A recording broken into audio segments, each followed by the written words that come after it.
Buenas tardes a todos y muchas gracias por esta invitación que para mí, como antiguo profesor de facultades, es un gran placer. Es un placer siempre venir y discutir, reflexionar, hablar del derecho, de las perspectivas.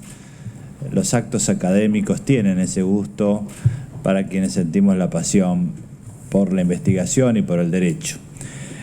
Además, institucionalmente, como se decía recién, estamos frente a un nuevo Código Civil y Comercial de la Nación, que es un cambio importante en las relaciones jurídicas en el país.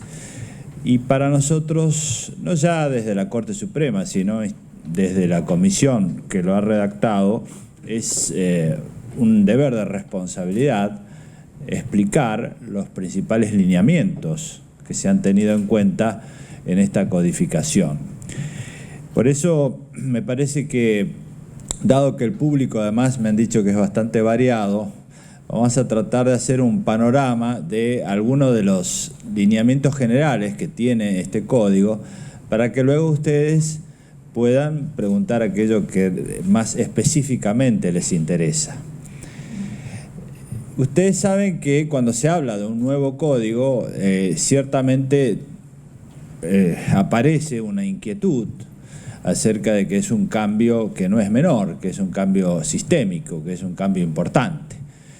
Entonces, esta primera cuestión merece un análisis. La Argentina ha tenido un proceso de codificación bastante prolongado. Si tomamos en cuenta los años de la democracia, desde el año 83 hasta ahora, hemos tenido unos cuantos proyectos en los cuales ha trabajado la doctrina. Esos proyectos han sido tenidos en cuenta en este último trabajo. Luego hubo legislación. Si ustedes se fijan, este código recepta muchísima legislación especial. Luego hubo también mucha jurisprudencia en estos años, decisiones judiciales que fueron adelantando criterios que se encuentran receptados en este código.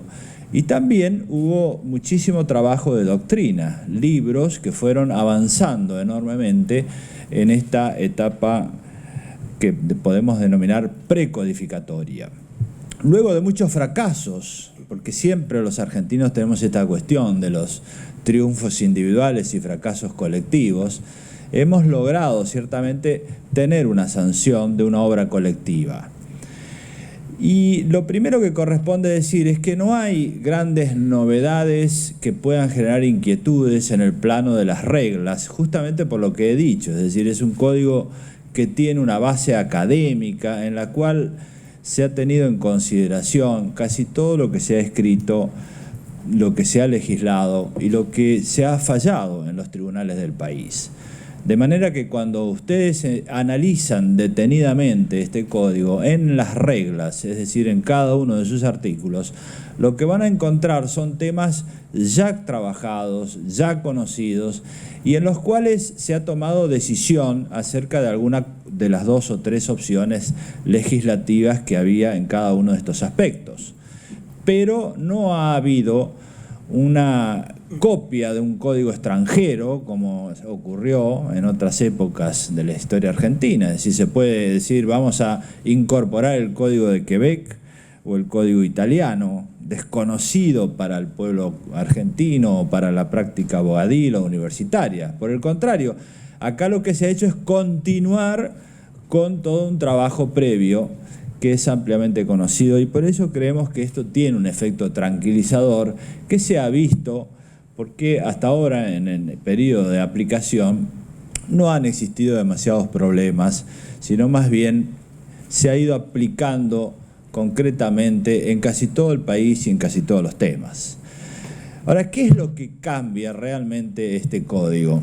Nosotros nos parece que los temas más importantes no están en cada una de las reglas específicas, sino en el modo en que éstas se organizan y sobre todo en las concepciones que hay detrás de cada uno de los temas en los cuales se ha legislado, donde sí hay cambios sustantivos y que creo que en las escuelas de derecho es donde hay que trabajar estos temas.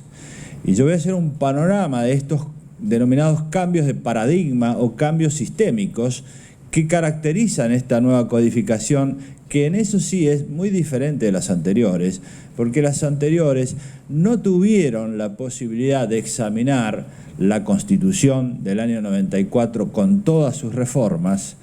Pensemos que el proyecto, el último, del año 98, fue un proyecto que trabajó sobre la base de la codificación civil, pero no tenía todavía toda la producción legal y jurisprudencial que se produjo luego de la reforma de la Constitución del año 94, que nosotros sí hemos tenido en cuenta.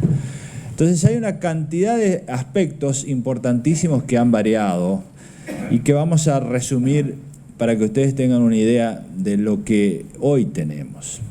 El primero es en lo que podemos denominar la teoría de las fuentes de un sistema de derecho, que es muy importante porque hasta ahora siempre en el derecho privado se utilizó el Código Civil, en el derecho público la Constitución y los tratados internacionales, pero no había un diálogo de fuentes como lo que hoy sí existe en el artículo 1 y 2 de este código. Esta idea de pasar de un sistema, de una fuente única a una pluralidad de fuentes, ya existe en la práctica, no es algo novedoso.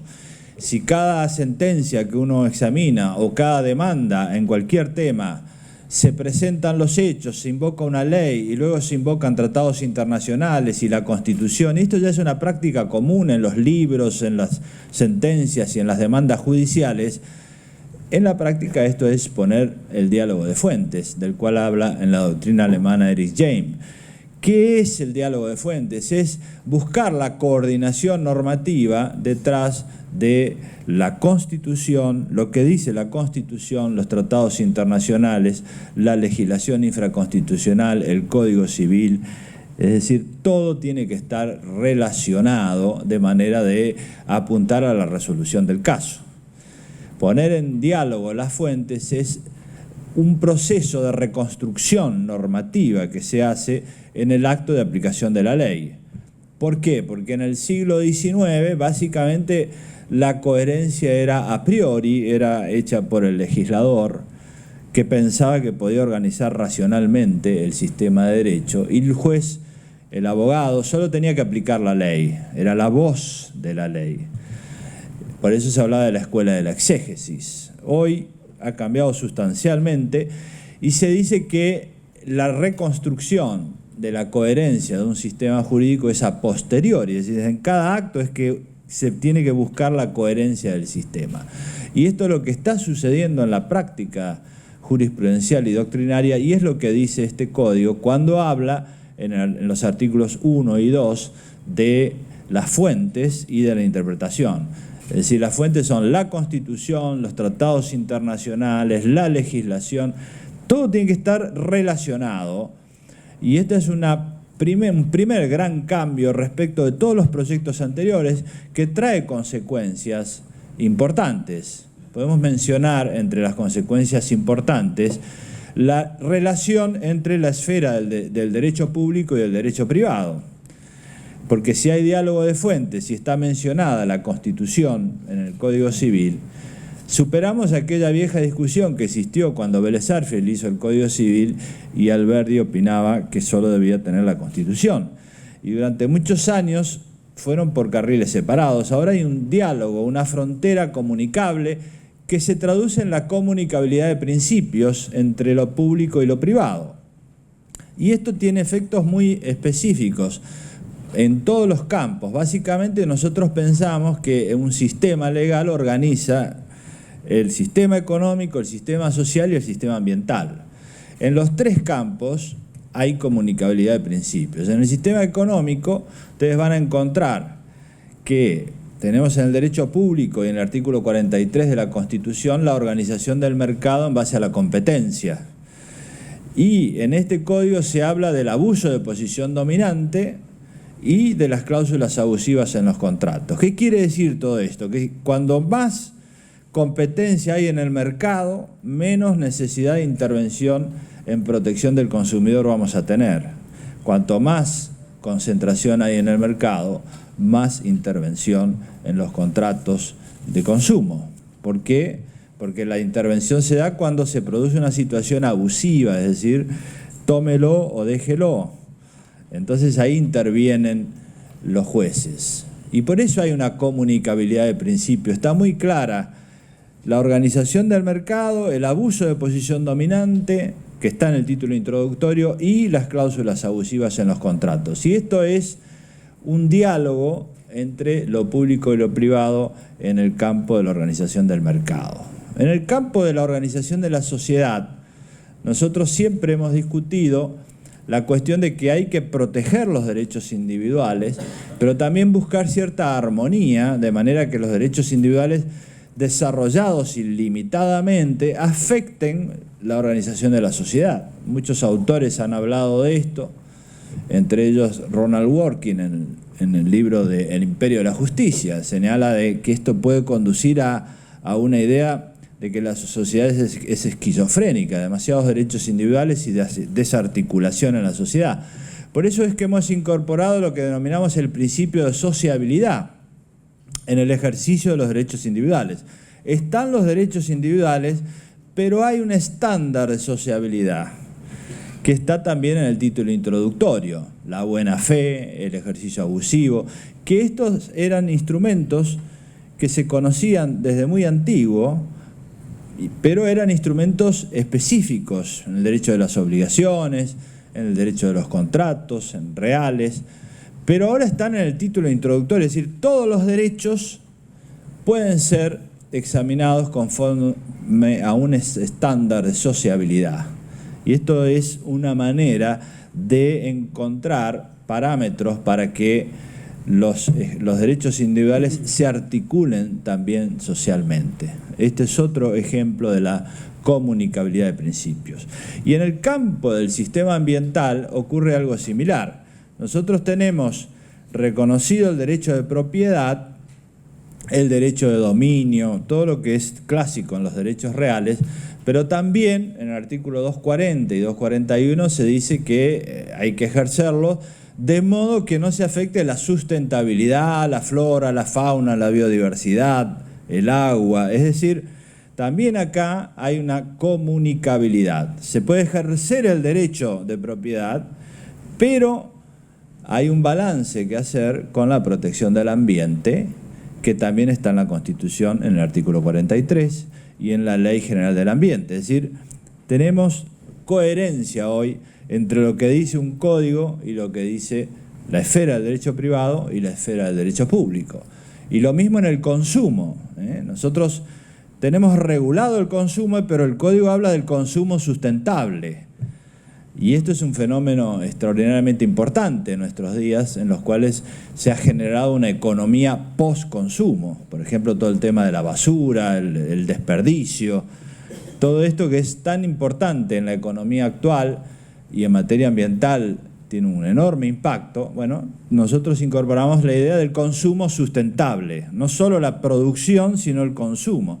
Es decir, hay una clara comunicabilidad de principios entre lo público y lo privado, y esto es la base de la organización del sistema de este código. Poner en coherencia la Constitución con el derecho privado. Muchos analizan este código diciendo es un código de jueces porque tiene muchas cláusulas generales. Este es el segundo tema que me parece que no puede ser enfocado como una disputa entre jueces, legisladores, abogados, abogadas, sino desde el punto de vista de la teoría de las normas y de la codificación del siglo XXI. Acá no es el problema de si es el legislador el que gana o si son los jueces. El problema es cómo se organiza un código en el siglo XXI. En la época de Vélez Sarsfield era muy lógico que un código civil tuviera solo reglas en el sentido técnico de la palabra. Reglas son las que tienen supuestos de hecho determinados. Entonces, la mayoría de edad, 18 años. 18 años es mayor de edad, se terminaron las discusiones.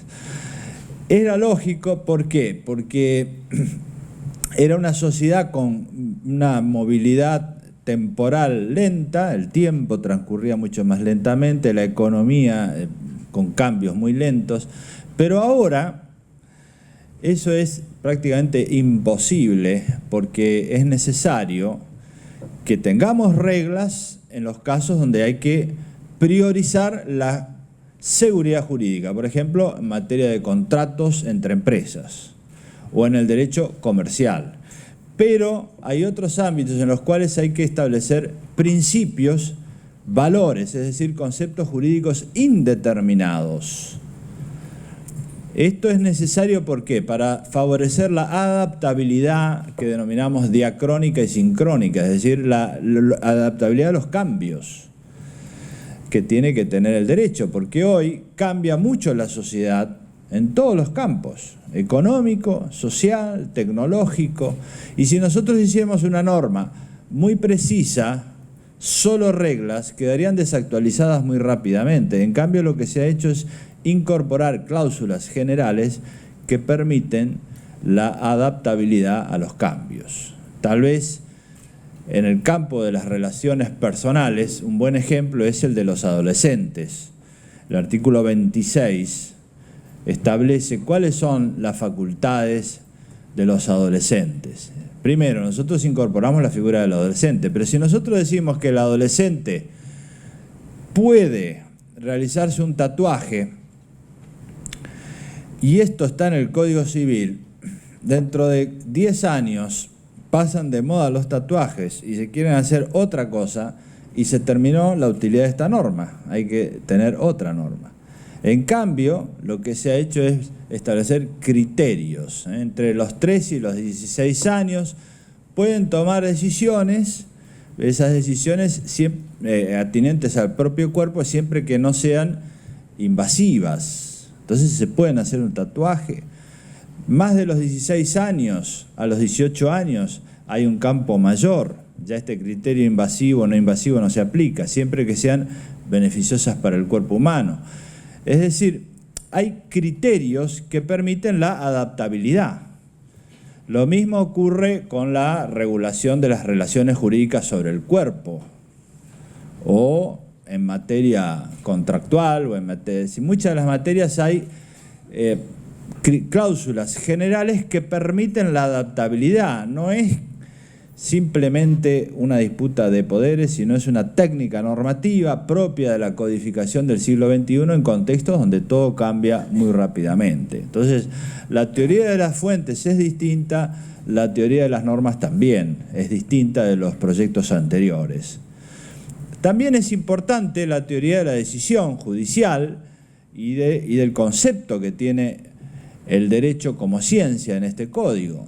¿Por qué? Porque históricamente se hablaba del derecho como una ciencia especulativa y hoy se lo piensa más como una ciencia problemática, es decir, destinada a resolver problemas. Por eso la mayoría de los textos de este código, empezando por el artículo 1, dice es para resolver casos.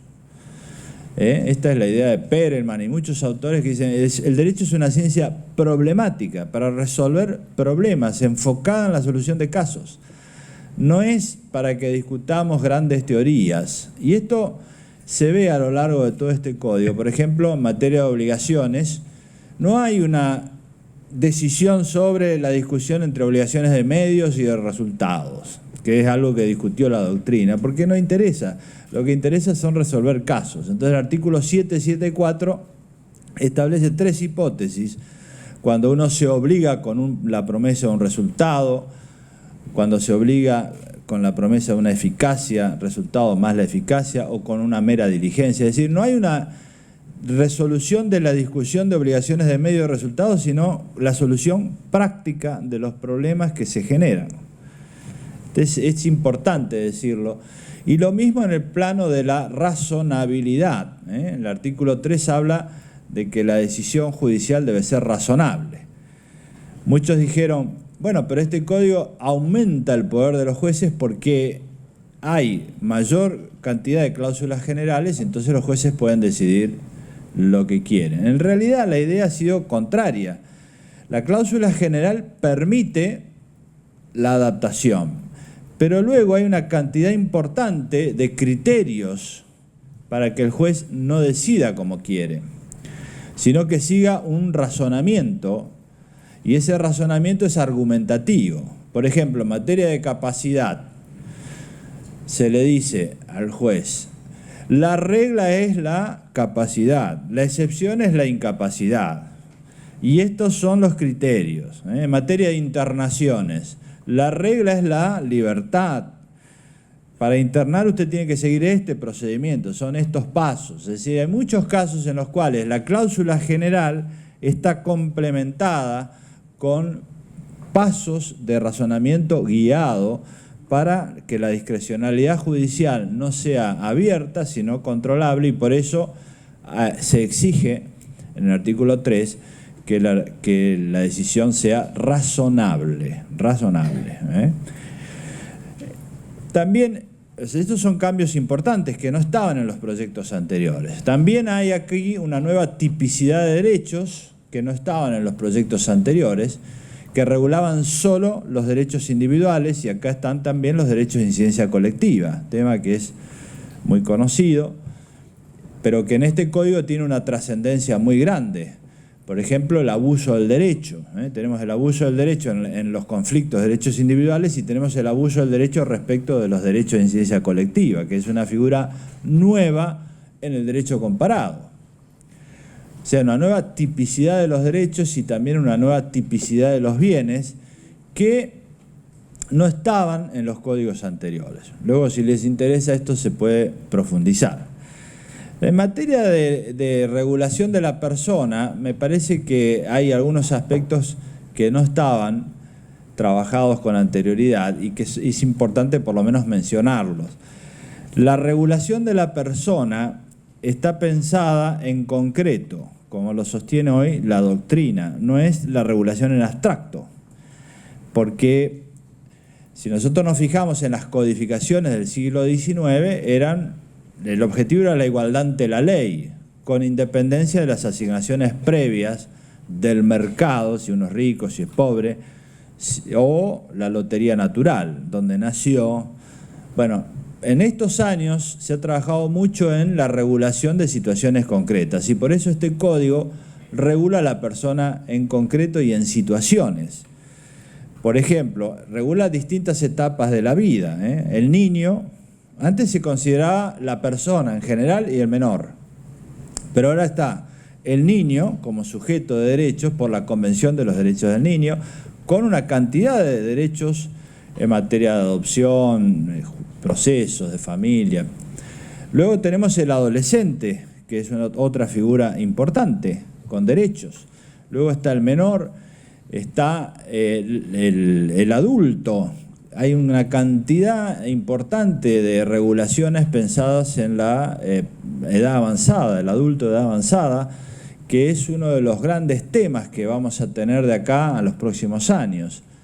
Pensemos nosotros que Argentina tiene una expectativa de vida mucho más alta que la que tuvo en la época de Vélez Sarsfield, casi el doble.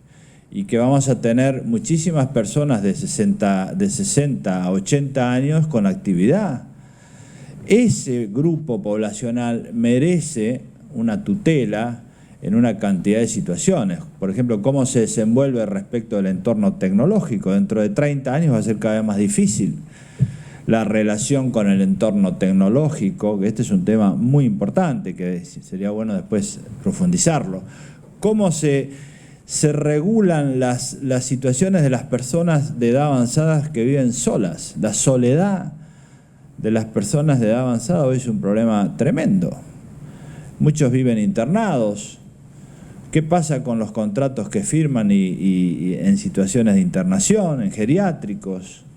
Bueno, hay que proteger a un grupo poblacional que es muy importante y que además va a ir creciendo en los años que vienen. Entonces hay que pensar de acá a 20, 30, 50 años cuáles van a ser los problemas, y este es uno. Entonces están las distintas situaciones en etapas de la vida y después situaciones concretas. Por ejemplo, la persona internada. El artículo 41 ha hecho una inversión copernicana en esta materia siguiendo tratados internacionales. Nosotros hemos tenido la causa Tufano en la Corte Suprema, en la que una persona estuvo internada muchísimos años, sin control. Es muy fácil internar a alguien. Las categorías alguien me decían que hay alguien que es profesor de literatura acá. Es bueno estudiar este código, porque esto lo hicimos en un debate que se hizo en la Biblioteca Nacional desde el punto de vista del lenguaje, en comparación con las codificaciones del siglo XIX. El lenguaje tiene significaciones y las significaciones crean categorías. Entonces, por ejemplo, el demente, el intervalo lúcido, todas eran categorías, basta leer a Foucault, ¿no? Eran categorías descalificadoras y que automáticamente procedían a la internación. Una cosa atada con la otra, lo normal y lo anormal. Esto ha cambiado sustancialmente ahora, no solo porque ya no se utiliza este vocabulario, sino que ha sido sustituido por otro, que es la capacidad y la capacidad restringida, sino que además toda internación no voluntaria tiene un procedimiento muy estricto y que además no es solamente médico, sino social. Y si además una persona que está en una situación con capacidad restringida, comprobada con criterios médicos sociales, la solución no es la internación es la última solución. Lo que se busca no es inmediatamente designarle a alguien que le represente y anularlo, sino tratar de que pueda ejercer el máximo de su capacidad posible, y por eso están regulados los sistemas de apoyo. Es decir, lo que se busca es apoyarlo para que pueda ejercer la máxima capacidad posible. Este es un cambio fenomenal en el derecho comparado incluso, a la luz de tratados internacionales, que ya estaban citados en esta causa Tufano de la Corte. Es decir, hay muchas de estas situaciones en la regulación de la persona en concreta, por ejemplo también en el acto médico, en los deportes de riesgo, de protecciones vinculadas a lo que nosotros creemos que hoy es lo que la doctrina argentina afirma, es decir, la persona tiene problemas concretos y son los que hay que regular. Y también hay una noción que nosotros denominamos de ciudadanía del siglo XXI, que tiene que ver con la participación activa del ciudadano. Es decir, el ciudadano que solo elige, que solo tiene derechos electorales, es muy distinto del ciudadano actual y del que esperamos en el siglo XXI. Ese ciudadano que participa a través de acciones, que actúa, que modela el sistema social.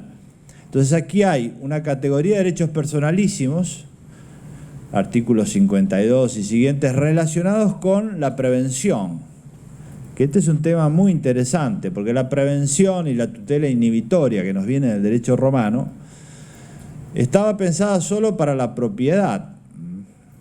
Ahora la hemos trasladado, hay mucho escrito sobre esto, no es una cuestión novedosa, pero se ha trasladado la tutela inhibitoria al campo de los derechos fundamentales, en el derecho privado para los derechos personalísimos. Entonces una persona puede prevenir, por ejemplo, en relación a la imagen, al dato personal. Estos son temas de enorme trascendencia para el futuro. Nosotros pensemos que todos los que son niños hoy van a tener toda su vida en Internet, toda, porque todas las fotos van a Internet, todo lo que uno hace está filmado, todos los actos médicos están en Internet, todo.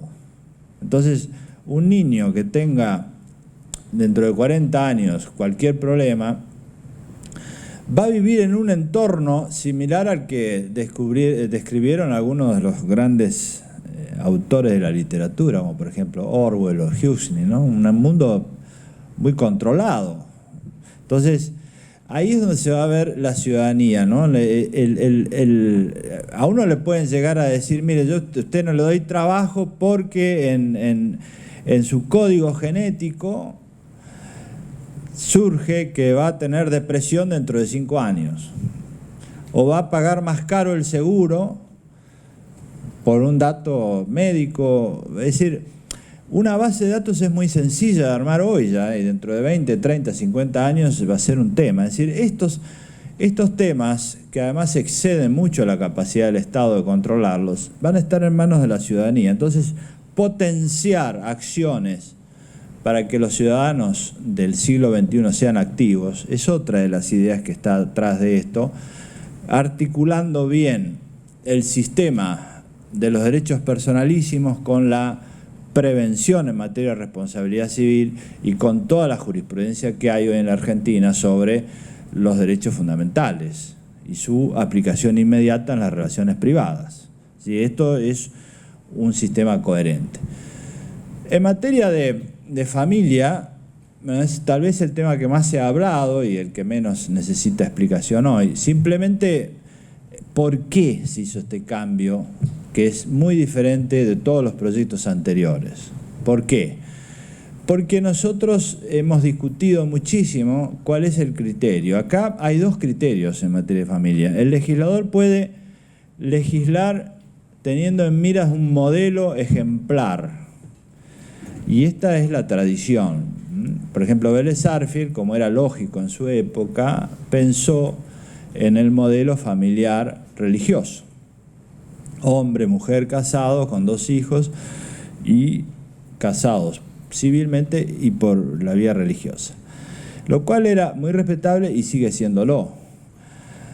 El problema es si el legislador solo se debe ocupar de esto y si el legislador actual tiene en miras una sociedad homogénea, o por lo menos con grupos homogéneos grandes, como fue aquella época, o es una sociedad multicultural. Entonces, un gran debate. Fue tal vez uno de los debates más importantes que tuvimos en el proceso de redacción de este anteproyecto. Y básicamente, si uno mira la historia argentina, desde la propia sanción del Código de Vélez, a los pocos años ya hubo conflicto con esto, ya se cuestionó y hubo conflictos, y se tuvo que dictar la ley de matrimonio civil, y después, bueno, toda la historia conocida, vino el divorcio, el matrimonio igualitario, y la sociedad va por otro camino, va por el camino de que es una sociedad multicultural donde cada uno quiere vivir como le parece. Entonces, acá también hay que decidirse y pensar. Los argentinos somos libres de organizar nuestra vida o dependemos de lo que le va a decir el legislador. La opción fue adoptar una posición que no sea ejemplificadora, que no sea una imposición, porque para eso está la persuasión. Si uno quiere favorecer un tipo de matrimonio, bueno, hay muchas maneras de persuadir, de convencer, pero el legislador tiene que, nuevamente, solucionar problemas, y los problemas están, porque hoy hay convivencia en todas las clases sociales, en todas las edades y en todo el país. Entonces, ¿cómo no lo vamos a dar instrumentos para solucionar estos problemas? Y lo mismo ocurre con todas las otras regulaciones que hay en este código en materia de divorcio. Por eso se hizo un cambio muy grande. Este es otro cambio, digamos, casi de paradigma, porque hasta el año 98, el proyecto del 98 seguía con la línea del modelo ejemplar. Y nosotros adoptamos otro, que es poner a disposición de la ciudadanía distintas opciones y que cada uno las elija, pensando que son personas adultas y que cada uno puede decidir lo que quiera sin pedir permiso. Y el derecho no tiene por qué juzgarlo. No son conductas ilícitas, sino son opciones de vida. Esta es la idea. Después tenemos un montón de disposiciones relativas al campo patrimonial, que yo no me quiero extender demasiado porque ya estoy en el límite, pero son importantes. Pensemos que hay en este código, que es civil y comercial, y acá hay una aclaración que hacer. Los códigos hoy no son solo códigos de especialidades. Nosotros tenemos que pensar distinto. En la época de Vélez se pensaba más en términos de especialidades. Hoy es difícil que uno sea solo civilista. No puede ser solo civilista. Tiene que saber de derecho constitucional, si va a haber diálogo de fuentes. Tiene que saber, y en este código, los códigos del siglo XXI son códigos que organizan los sistemas, la relación entre los microsistemas, el sistema y la Constitución. Entonces, en este código lo van a aplicar toda la sociedad, pero además en las especialidades ustedes van a ver que hay procesalistas interesados porque hay procesos de familia, está el arbitraje, hay normas procesales de inversión de la carga de la prueba.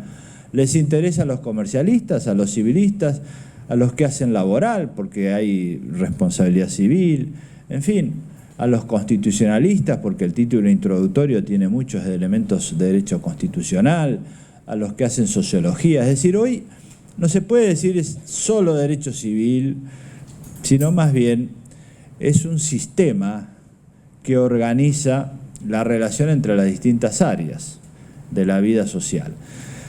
Nosotros en el derecho comercial se han tomado muchísimas disposiciones que tienen que ver con lo que ya se hacía, por ejemplo el contrato de franquicia, que ya se practicaba, pero que ahora está regulado, o la agencia, las relaciones de los vínculos asociativos han pasado de una ley especial a estar en el centro del código. Una cantidad de instrumentos del desarrollo económico que también es importante y la seguridad jurídica en las relaciones comerciales.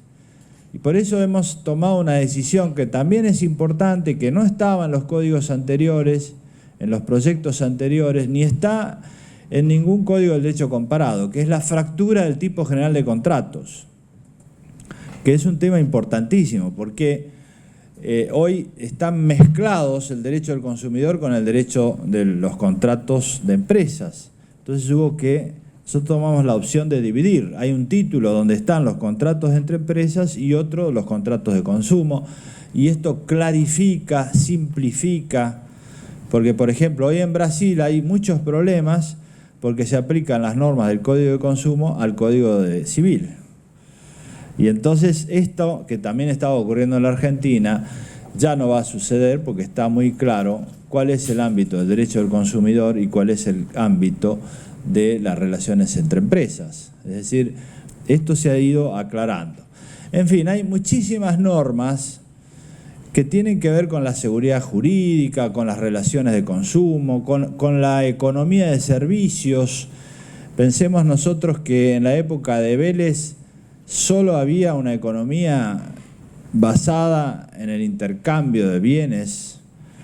La economía de servicios era muy pequeña. Hoy la economía de servicios es enorme. Entonces, una regulación extensa de los contratos de servicio, de las obligaciones de hacer, era necesaria, y esto no estaba tampoco en los proyectos anteriores.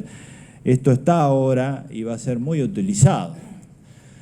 Creo que hay un panorama enorme para desarrollar en este código en todos estos campos. Es decir, reitero, en las normas específicas no van a encontrar grandes novedades. Sí van a encontrar grandes novedades en el modo en el cual está organizado, en los conceptos que están detrás, que iluminan. Y creo que este es el último aspecto del cual voy a hablar, porque nos interesó mucho que este código sea también un código de valores. Se dice en el artículo 2, porque los valores hoy tienen una importancia en el campo normativo. En la organización de la sociedad, hoy se habla mucho de las emociones. Hablamos de las emociones en las neurociencias, se habla de las emociones en la organización de la sociedad, por ejemplo, el libro de Martha Nussbaum, o se habla también de los valores en el campo de la organización de la sociedad desde el punto de vista jurídico. Y es importante porque si nosotros no tenemos grandes valores que iluminen el comportamiento social, es muy difícil que las sociedades funcionen armónicamente o por lo menos tengan organización en sus conflictos. Nosotros decimos siempre, los conflictos no se pueden suprimir, porque el consenso no es la ausencia de opiniones diferentes. El consenso surge luego de un entrecruzamiento de posiciones diferentes, pero tiene que haber valores que guíen la sociedad. Si ustedes se fijan, este es un código donde hay muchos valores importantes, como por ejemplo la protección del ambiente, la protección del consumidor, la protección de la persona, la protección del niño, la tutela del cuerpo humano, la no comercialización del cuerpo humano. Esos son valores, valores que iluminan. Por eso vemos cómo hoy esto ha dado un resultado importante, porque vemos que en el proceso de implementación de este código, lo que se está haciendo ahora en la jurisprudencia, nosotros hicimos una página gratuita que se llama Nuevo Código Civil para poder ayudar al proceso de implementación. Ahí se publican, los jueces mandan fallos, los autores mandan doctrina, y vemos cómo este tema de los valores ha tenido un efecto importante, porque se generan corrientes detrás de determinados principios axiológicos. Y esto es lo más relevante para el futuro. Nosotros tenemos que tener una sociedad que tenga emociones, valores, detrás de las utopías, como se decía en otra época, detrás de los cuales la gente se organice, luche, participe. Entonces el código está también dentro de esta corriente, que es una corriente que se discute en la filosofía y en la teoría política, pero que en el plano normativo tiene todo un aval también. Es decir, pongamos algunas grandes ideas en la sociedad y detrás de las cuales todos nosotros nos entusiasmemos. Creo que es importantísimo que nosotros generemos este entusiasmo y que hoy vemos, porque la verdad es que se ha generado un proceso extraordinario en todo el país.